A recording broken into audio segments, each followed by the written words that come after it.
भगवान स्वामी के शासन में हम सभी विराजते हैं और उनकी यह पावन पीयूष देशना हम सभी के लिए परम उपकारी। अनादिकाल से जो इस आत्मा में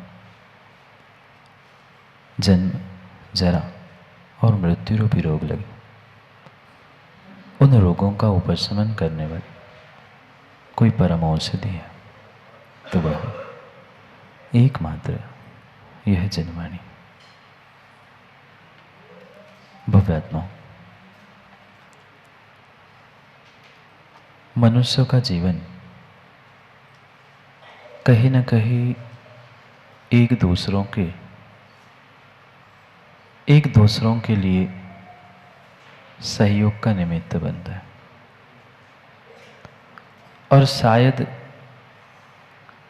जो उसे नहीं जानता वह कभी अपने जीवन को भी श्रेष्ठ नहीं बना सकता। इसलिए शायद आचार्य भगवान तोमा स्वामी ने हमें तत्वार सूत्र में पहले ही समझाया था, परस्पर अपग्रहो जीवनम। इस संसार के प्रत्येक द्रव्य कहीं न कहीं पर उपकार करते हैं। जब अचेतन द्रव्य पर उपकार करते हैं, फिर तो चेतन द्रव्य, जीव द्रव्य और उसमें भी विशेष मनुष्यों को तो इस बात का भान होना परम आवश्यक है कि उनका यह मनुष्य बनना,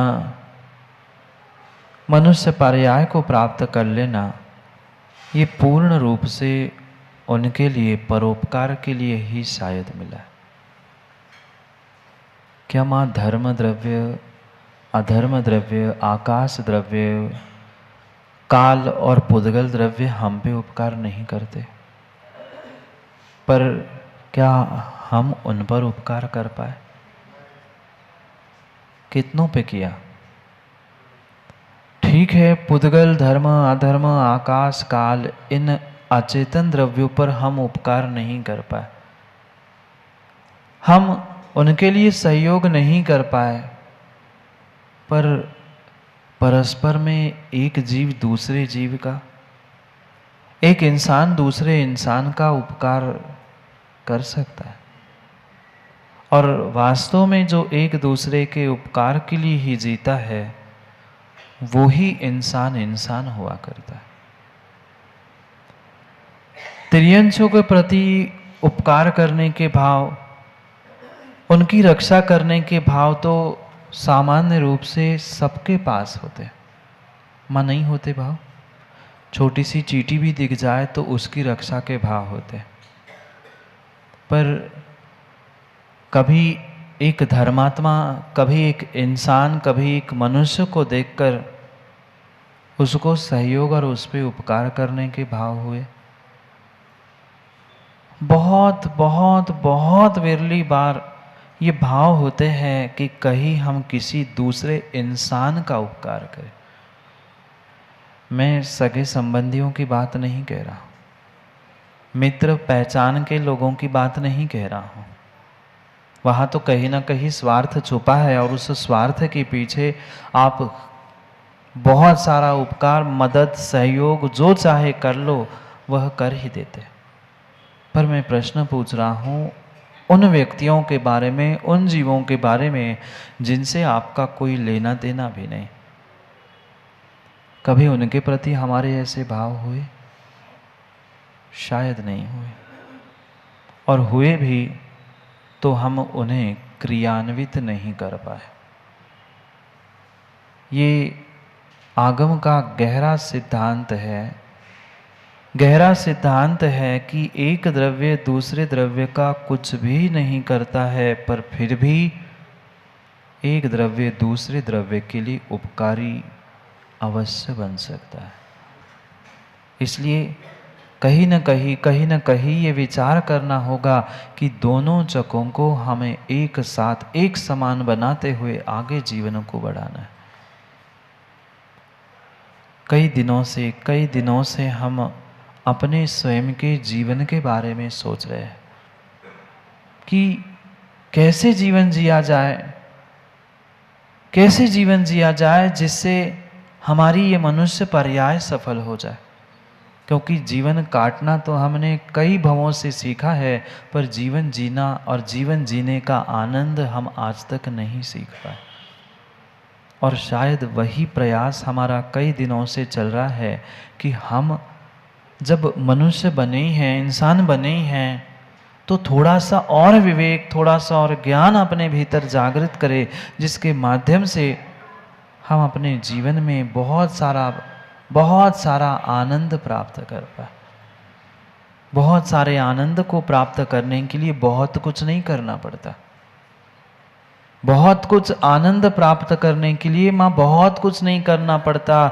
जैसे पूरा कितने ही लोगों का पेट भरने के लिए बहुत कुछ नहीं बनाना पड़ता, पर दिखाने के लिए बहुत कुछ बनाना पड़ता है। भोजन कितना खाएगा व्यक्ति? भोजन कितना खाएगा? थोड़ा सा ही। पर दिखाने के लिए कितनी सारी सामग्रियां बनानी पड़ती है। अभी आएगी दिवाली, बनाओगे ना, इतनी सारी थाली सजा के रखोगे, व्यक्ति खाएगा किसमें, कितना उतमें से? थोड़ा सा ले लिया, हो गया। बिल्कुल ऐसे ही जीवन के आनंद को, बहुत सारे आनंद को प्राप्त करने के लिए बहुत कुछ नहीं करना पड़ता। मात्र जितना थोड़ा बहुत भी हम कर रहे हैं, उसे विवेक पूर्वक और सही दिशा, सही मायनों में करने की आवश्यकता है। थोड़ा करो पर अच्छा करो। थोड़ा भोजन बनाओ पर अच्छा बनाओ, उससे पेट भरेगा। तुम 50 पकवान भी, 56 भोग भी बनाओ और अच्छे नहीं हैं तो एक से भी पेट नहीं भरता। इसलिए सोमप्रभ स्वामी 2 दिन से हमें बार बार समझा रहे हैं, आप श्रावक हो, आप अपने कर्तव्य को समझो। आप श्रावक हो, आप अपने अधिकारों को तो प्राप्त कर रहे हो, पर कभी अपने कर्तव्यों को समझकर एक दूसरे के उपकार की भावनाओं को तो जागृत करो। क्योंकि विश्वास मानना, अगर साधु इस धर्म परंपरा को, धर्म तीर्थ को चलाने के लिए उत्कृष्ट निमित्त है, तो उनके सहयोग के लिए, उनकी साधना के लिए, उनकी तपस्या के लिए अगर कोई आवश्यक है, तो ये श्रावक है। क्या करें? आज महेंद्र पंडित जी, श्रावक अपनी जिम्मेदारियां, अपने कर्तव्यों का पालन नहीं करता है।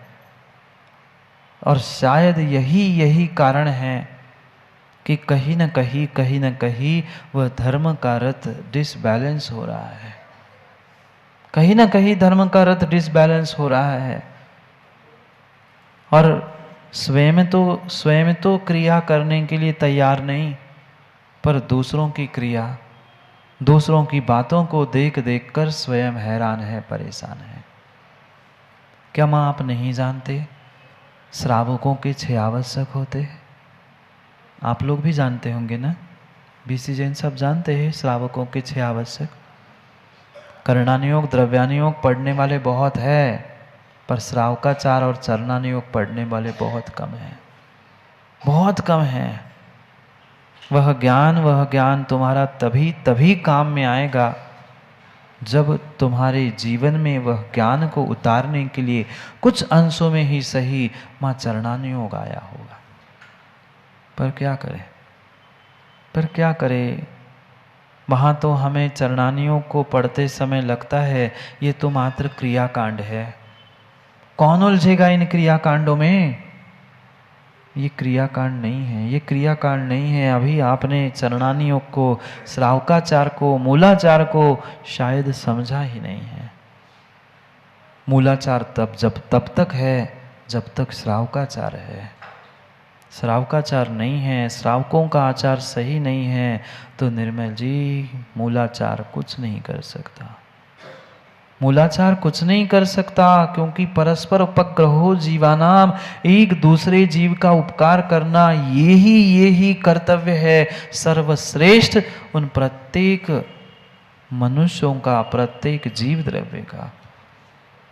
कितना उपकार हम करते हैं और कितना उपद्रव हम करते हैं। क्यों? एक दूसरे के प्रति उपकार तो भूल ही जाओ, उपद्रव तो पक्का ही करते हैं। कहीं कुछ अच्छा होने लग जाए, वहां हम अच्छे में सहभागिता देने तो पहुंचे नहीं पहुंचे, पर जय कुमार जी व्यक्ति उंगली करने तो तुरंत पहुंचते हैं, तुरंत पहुंचते हैं। ये वहां उपकार नहीं है, ये उपद्रव है। और उपद्रव का फल आने वाले समय में आपको आपके जीवन में उपद्रव के रूप में ही मिलेगा।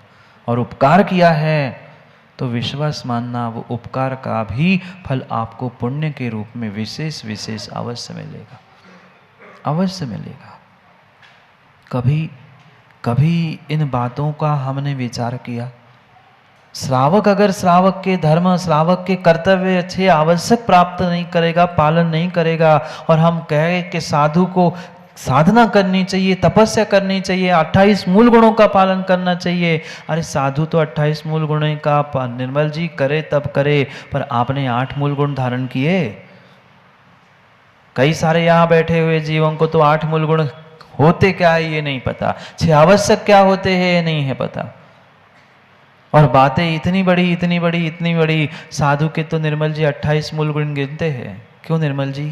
यू नो, आप तो जानते हैं ना, साधु के तो 28 मूल गुण जानते हैं, उनमें लगने वाले अतिचार अनाचार जानते हैं, पर श्रावकों के 8 मूल गुण नहीं जानते और 6 आवश्यक नहीं जानते।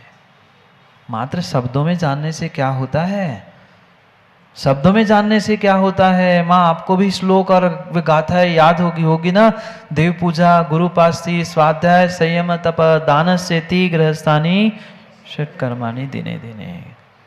ज्ञान की थोड़ी कमी महाराज जी हमारे पास, पर आचरण की, आचरण कितना है? आचरण कितना है विनय बाबू? अगर भगवान की पूजा और गुरु को दान देने के भाव नहीं है तो विश्वास मानना आप श्रावक ही नहीं है। कितनी दुर्लभता से तुम्हें ये मनुष्य पर्याय मिली, और सोचो ये मनुष्य पर्याय में भी पुरुष बने, और फिर भी हम भगवान का अभिषेक और भगवान की पूजा विनय नहीं कर पा रहे हैं। तो धिक्कार है मेरी इस मनुष्य पर्याय पर, धिक्कार है इस मनुष्य पर्याय पर। जो बीत गया सो बीत गया।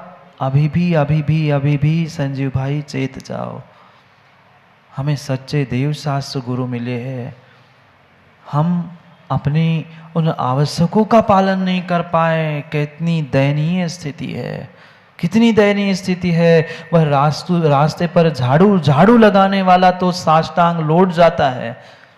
आपने देखा नहीं देखा हो, हमें तो पता है, हमारे सामने लेट जाते। वह झाड़ू लगाने वाला साक्षात गुरु के चरणों में लेट जाता है। उसे तो श्रद्धा जागृत होती है कि ये दिगंबर मुनि है, ये गुरु है, ये भगवान है। और हमें साक्षात भगवान और गुरु मिलने के बाद भी हमारे हाथ जोड़ने के भाव नहीं होते, दान देने के भाव नहीं होते, अभिषेक कलश करने के भाव नहीं होते। क्या है? पुण्य बढ़ेगा कैसे? काम बनेगा कैसे? एक दूसरे का उपकार होगा कैसे? कभी तो विचार करना होगा। ठीक है, बचपन गया, अभी 85 हुई है, होने से पहले ही थोड़ा सा विचार करो। जितना शेष है उतना ही विशेष है, जितना शेष है समय उतना ही समय विशेष है। उस एक मिनट, एक पल, एक दिन, एक वर्ष को समझो। ठीक है, इंसान है, गलती होती है, हो चुकी है, पर क्या हम सुधार भी नहीं कर सकते अपने आप में? सुधरने को हम सुधर सकते हैं, पर समस्या ये है कि हम अपने आप से सुधरना ही चाहते नहीं हैं। हम चाहते नहीं हैं। थोड़ा सा विवेक जागृत करो। ये दुर्लभ दुर्लभ दुर्लभ मनुष्य पर्याय हमें प्राप्त हुई थी, जहाँ तिर्यंच, अरे तिर्यंच क्या, तिर्यंच क्या, तिर्यंच क्या विनय, वे स्वर्गों के देव, जिनके आगे पीछे वे अप्सराएं देवांगनाएं घूम रही है। क्या वैभव स्वर्गों का, क्या वैभव, जिन्होंने पर्यूषण में देखा होगा, वे स्वर्ण से बने हुए उनके महल, उनकी भूमियां, उनके स्थान हैं। उन्हें मात्र सोचना और कहना पड़ता है, नौकर सामने खड़े हैं। ऐसे देवता भी तरसते हैं कि कोई निर्ग्रंथ गुरु के हाथ पर हम ग्रास रखे। भगवान के दर्शन, भगवान की पूजा, अभिषेक तो फिर भी देव कर लेते हैं, आप नहीं कर पाओगे। उससे विशेष विशेष अनिचा भक्ति वे भगवान की कर लेते हैं। पर जब जब गुरु को दान देने की बात आती है, मात्र और मात्र एक ही गति के जीव है जो निर्ग्रंथों को दान दे सकते हैं। तिर्यंच पर्याय में, तिर्यंच गति में भी सम्यक दर्शन हो सकता है, नारकियों में भी सम्यक दर्शन हो सकता है, देवों में भी सम्यक दर्शन हो सकता है। मनुष्यों को तो होता ही है, जानते ही है। वे तिर्यंच, वे नारकी, वे देव भगवान के तो दर्शन करने की शक्ति रखते हैं, पर गुरु के पास पहुंचकर, गुरु के चरण स्पर्श कर कर गुरु का दान देने की शक्ति कोई अन्य गति के जीव रखते ही नहीं है, रखते ही नहीं है। क्या करे श्रावक अपने ही पद की शोभा को प्राप्त नहीं हो पा रहा है। कहने के लिए तो श्रावक है, श्रावक कुल में जन्मा है, पर श्रावक कुल की शोभा, अगर श्रावक कुल की कोई शोभा है तो वह दान है, वह दान है। पर दान के मायने जैसे अभी तक आज तक हमने समझ के रखे हैं, मात्र उतने दान के मायने नहीं है, मात्र उतने मायने दान के है ही नहीं। कुछ और भी हमें उस दान के विषय में समझने की आवश्यकता है। परसों भी हमने समझा था, अगर किसी भी प्रकार से कुछ आकांक्षा, कुछ इच्छा, कुछ लाभ और कुछ लोभ को लेकर अगर हम दान दे रहे तो दान नहीं है, दान नहीं है।